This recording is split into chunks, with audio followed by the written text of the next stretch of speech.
Olá, meu irmão e minha irmã, a paz do Senhor, que a graça de nosso Deus seja sobre você, sobre a sua vida, sobre a sua família, o tempo todo. Bem-vindo novamente ao nosso canal falando de graça, boas notícias para pessoas imperfeitas, e nós estamos gastando tempo, investindo um tempo, pensando na bondade de Deus, cuidando de nós em tempos difíceis. Na primeira carta do apóstolo Pedro, nós temos boas notícias para momentos de dificuldade, de tribulação, de problemas, de lutas.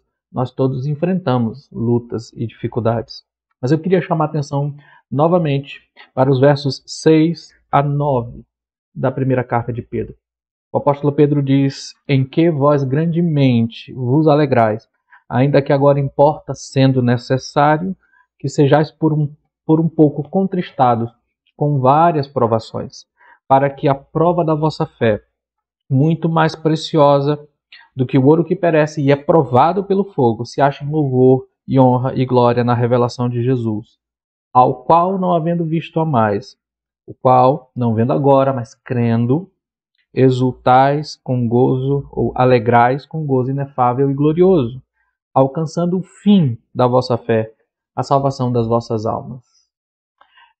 Interessante, é possível estar alegre apesar das tristezas e tribulações.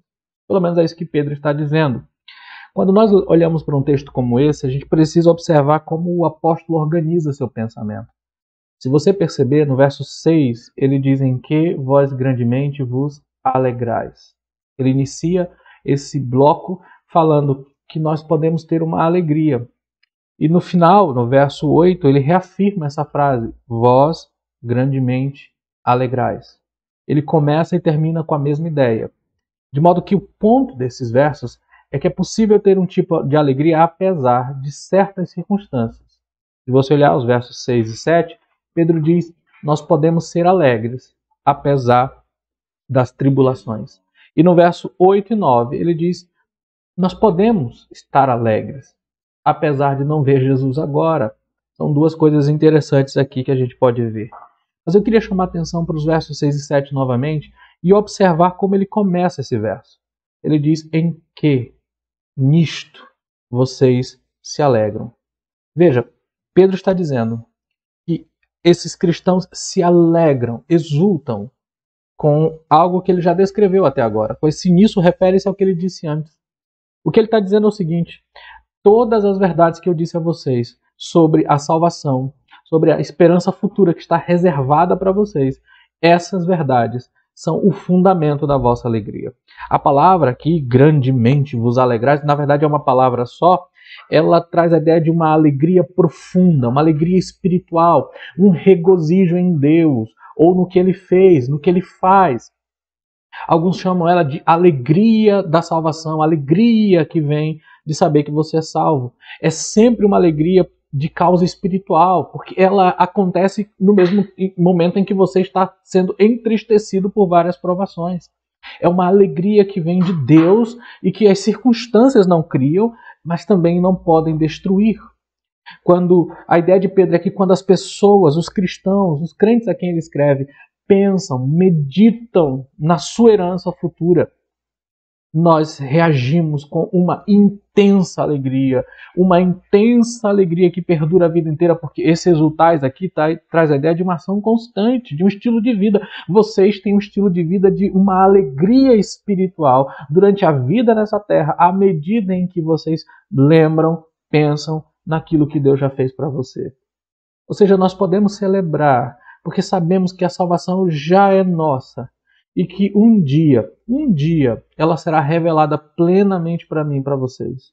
A alegria deve ser a reação natural quando você pensa em tudo que Deus fez para você. Deus enviou Jesus para morrer por você. Ele ressuscitou vitorioso. Deus então lhe deu nova vida, aplicando a ressurreição, o poder da ressurreição e tudo o que Cristo conquistou em você para libertar você do pecado. Deus deu a você uma nova natureza e uma nova disposição de alma. Você crê em Jesus e você recebeu uma esperança gloriosa, que é uma herança, um futuro que não terá fim, um futuro eterno, nem pecado, nem morte, nem o tempo afetarão esta vida que Deus te deu e que Ele planejou e reservou para você. Essas dádivas, essas bênçãos devem alimentar o seu coração quando você está passando por dificuldades, porque elas são a fonte de toda a verdadeira alegria que nós podemos ter neste mundo. As bênçãos da graça de Deus e a paz que Deus nos dá em Cristo Jesus, que nós temos por causa do nosso Senhor, devem ser os fundamentos da nossa alegria em meio às várias provações que nós enfrentamos. A nova vida que temos em Cristo, a herança preservada para nós que estamos sendo guardados pelo poder de Deus, estamos sendo protegidos pelo próprio Deus por meio da fé, para que um dia alcancemos e recebamos essa vida. Isso deveria nos dar a alegria, não uma alegria qualquer, mas ele fala de uma alegria intensa, uma alegria celestial, e é uma alegria que independe das circunstâncias. Por isso, faz muito bem para você e para sua alma olhar para essas verdades e alimentar-se delas. Aqui Pedro está nos dando um segredo interessante para termos uma alegria apesar das circunstâncias. Nós precisamos do Evangelho.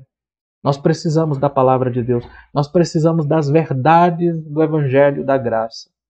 Talvez essa seja a razão porque muitos cristãos não estão sabendo enfrentar os problemas e as lutas que enfrentam. Talvez essa seja a razão porque muitos de nós não conseguem se manter firmes e as tristezas parecem sucumbir. Você não está pensando biblicamente, ou você não está alimentando a sua mente com aquilo que é seu, com aquilo que Deus já fez por você, com aquelas garantias, com aquelas seguranças importantes para a sua alma. Talvez esse seja o problema. Nós estamos ouvindo um evangelho que quer nos fazer olhar apenas para o aqui e agora e não nos está alimentando com o que Deus já fez e com o que Deus ainda fará. Nós precisamos disso. Precisamos alimentar nossas vidas e as nossas almas com a verdade de que Deus já nos salvou, de que Deus nos guarda, de que estamos protegidos, de que receberemos uma salvação, de que o tempo que passamos em tribulações é passageiro em comparação à graça que está reservada para nós. Pense nisso. Qual é a fonte da sua alegria? A sua alegria depende das circunstâncias? Depende de você estar com dinheiro para pagar suas contas? De estar tudo bem na sua casa sem nenhuma dificuldade? A sua alegria depende de você estar cercado de pessoas que admiram você? A sua alegria depende de tudo isso? E se tudo isso sair, e se um dia, por algum problema, você perder todas essas coisas? A vida é assim, infelizmente quebrada, e a gente passa por ciclos que, infelizmente, nos permitem perder muitas coisas.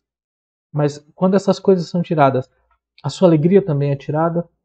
Pedro quer que você e eu aprendamos que a alegria que permanece é aquela que tem fundamento no que Deus já fez por nós em Jesus Cristo. Por isso, nas nossas igrejas, na nossa vida, nós precisamos desse ensino e dessa verdade. Se a nossa alma não estiver bem fundamentada no que Deus fez, no que Deus prometeu, as circunstâncias vão vir sobre nós como um tsunami e nos derrotar e nos derrubar. Mas se nós tivermos o sólido fundamento de que amamos o Senhor, de que temos experimentado a sua graça, de que Ele nos salvou e que estamos protegidos pelo seu poder, e ansiando e esperando o dia em que receberemos aquilo que Ele prometeu, então nós poderemos enfrentar as dificuldades dessa vida com força e com firmeza. Você precisa mais e mais entender o Evangelho e viver a partir dele.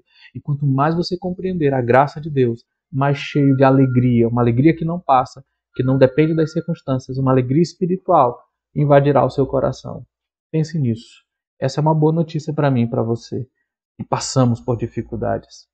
Que Deus te abençoe em Cristo Jesus. Novamente quero te convidar a compartilhar esses vídeos com irmãos e irmãs que desejam ouvir mais do Evangelho da Graça. Faça isso e que Deus te abençoe em nome de Jesus. Amém.